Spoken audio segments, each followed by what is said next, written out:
Hello and welcome, Cardinal fans, to the WCN. Today I'm joined by Coach O, head coach of the Elite 8 Bound women's basketball team here at St. Michael, and I'm joined as well by my WCN associates, Finn Larsh and Franklin Cash. Coach O, thank you for joining us. Franklin, Finn, thank you for joining.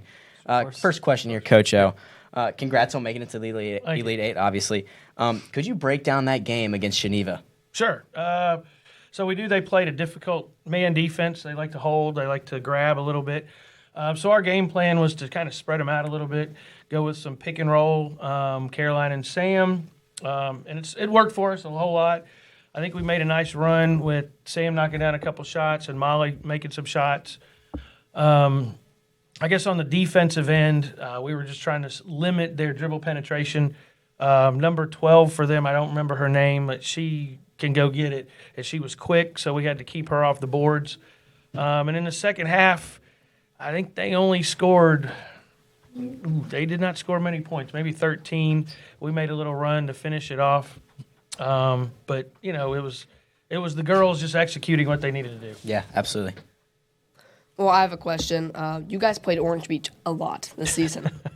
Many times. Has this game now turned into a rivalry between your girls and the Orange Beach girls? I think it was a rivalry before this year. Even last year we played them 3 times. This year we'll play them 4 times after tomorrow. The year before, I think it's been a rivalry since they started because we were only maybe 2 years, 3 years old when they started. So we were as young as they were at times. And I know last year's group, he had 5 seniors that have been playing forever, and it just sort of became a natural rivalry. So, yeah. Absolutely. Yeah. So, Coach, my first question, what trait or aspect have you seen develop in your team this year? That's been kind of different from the years in the past. Interesting question, but because for this group, it started years ago. They played together in CYO and everything else in the spring, and so they have a huge familiarity with themselves, more than other teams that I've had because, you know, our school, we play a lot of different sports. Right. So they all go play something different. But when they're together on the court, they know what each other's going to do. They trust each other, and I think that's what's made us what we are. Yeah. Now, again, going back to Orange Beach, Coach, obviously playing them, again, as you said, for the 4th time this year, what are you going to do differently? You know, with Samantha getting double-teamed and then them leaving a couple people open like Mary Grace and Maddie, as we've seen in past games. Right. Well, I'm curious if he'll do that again. If he does that, we have the sort of the same game plan we used the last game we played him, and I'm going to try to put those girls in positions where they're comfortable and try to get them some baskets. Like Mary Grace had a huge runner in that game against Orange Beach that, you know, moved the lead up a little bit for us. So it's kind of on the coaches to get them in spots they need to be in.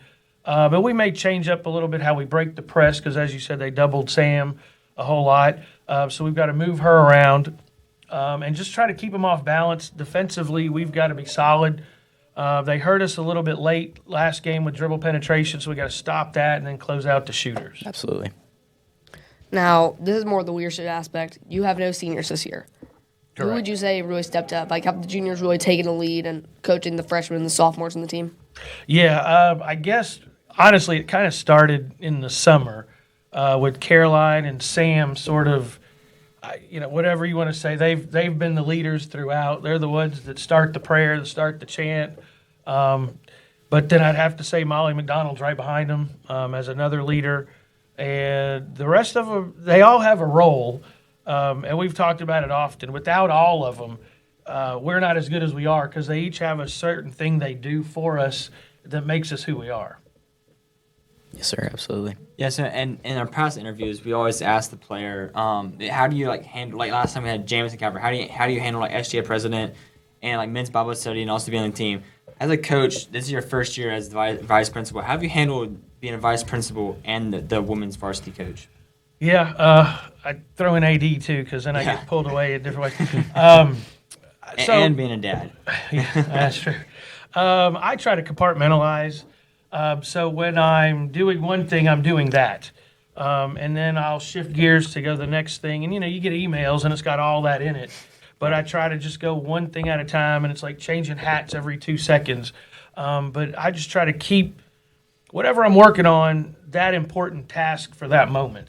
And when it's time to worry about basketball, whether it's writing up practice or watching a film, I try to make that the most important thing, along with, whoever I got to call, whoever I got to talk to if they've not been doing the right thing in school. But it takes a balancing act. And I got to give my assistant coaches a lot of credit because if I'm late to a practice, which I don't like, but it sometimes happens, they're already handling practice. They know what we're doing. So a lot of me being able to do those things, I rely on Coach Quarterpassy. I rely on Miss East and Dr. Williamson if I'm not around. So I've got a good bunch of people that are with me, really. Right, yeah. Good staff. And kind of just a final question from me. This team, you have the luxury of not having to have football guys come in late since it's an all-girls team, which is very nice because you get to see them build throughout the season. How have you seen this team grow in chemistry on the court and off the court? Yeah, good question. So it's always tough early on.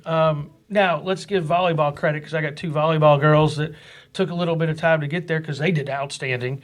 So when they came in and we finally got everybody playing, we had a couple injuries here and there and everybody was playing.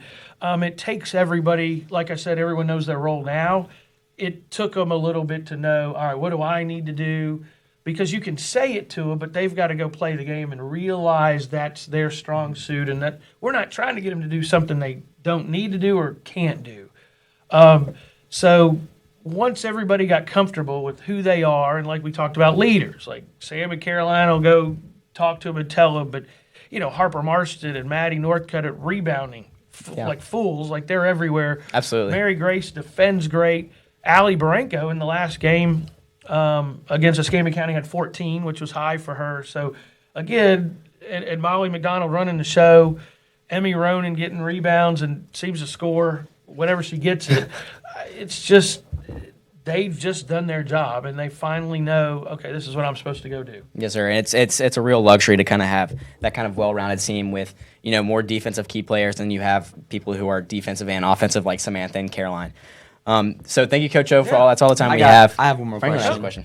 question. Was there any specific point or game in the season that was kind of a turning point that really ramped up y'all's pace into an Elite 8 run?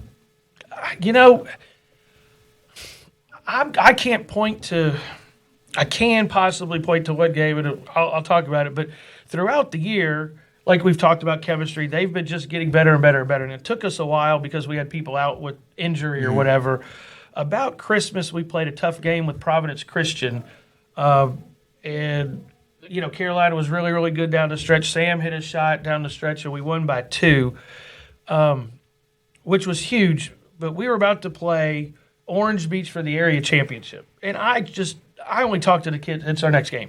It's our next game. It's the biggest game because it's our next game. But I walked down to the end of the bench before the game, and I think Coach Quarterpassy was there, and I don't know who else. And I looked at him and I said, we may have another gear that, I think we can even play better. And I felt like those kids were already ready to play. I didn't have to get them ready to play. Mm-hmm. They knew internally what it would take. And I'm hoping – knock on wood, we're going to be able to do that again tomorrow. They should know what it takes to get where we want to go. So, hopefully that'll work. Any other questions, Finn, Franklin?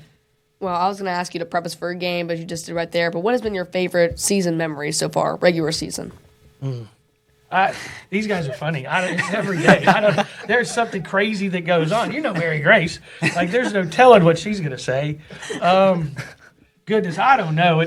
From bus rides to just hanging out in the gym, shooting, it's just you're on a roller coaster with them, but it hadn't gone down yet, so we're just keep going up. And I don't know. I love them.